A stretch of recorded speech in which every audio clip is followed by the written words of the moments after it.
সুপ্রিয় দর্শকবৃন্দ, আপনাদের নতুন একটি ভিডিওতে আপনাদের সাংবাদিককে লক্ষ্য করে যে কাশ্মীরে হামলা নিয়ে মন্তব্য করেছে সিবিআই। এর মধ্যে সাধারণত সম্পর্ক মোহাম্মদ সেলিম সামাজিক মাধ্যমে ব্যাপকভাবে আক্রান্ত শিকার হয়ে পড়ছেন। এক ভিন্ন ধর্মের মত প্রকাশ করেন তিনি। এই ধরনের ঘটনার ফলে যেন কোনো সম্প্রদায়কে উস্কানিমূলক বক্তব্য না দেওয়া হয় বা কথা না বলা হয়, সেখানে নিজেই অনেক বক্তব্য দিয়েছেন এবং সেটা নিয়েই হয়তোবা অনেক তোড়পাড় অনেক কিছু হচ্ছে।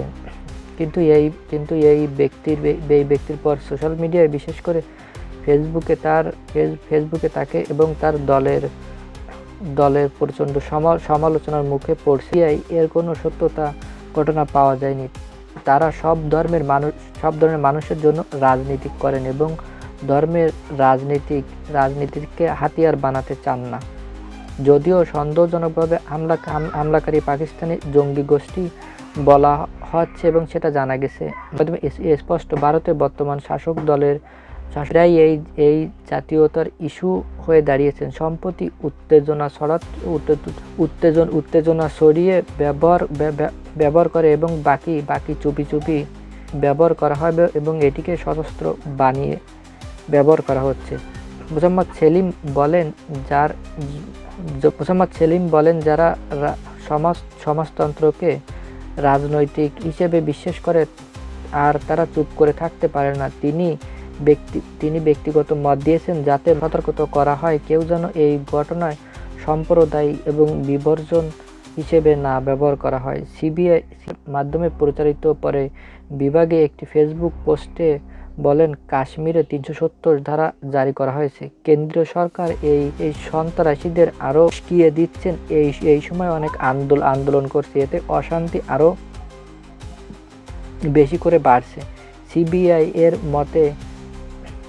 মতে একটি বিবৃতিতে জানা গেছে যেখানে হামলা হয়েছিল একে গ্রেপ্তার করা হয় এবং নিরাপত্তা আরও অনেক গুণ বেশি বাড়িয়ে দেওয়া হয়েছে। তবে সিবিআই সদস্যরা মনে করছে মোহাম্মদ সেলিমের বক্তব্য ঘিরে একটি জরুরি অবস্থা ছিলেন।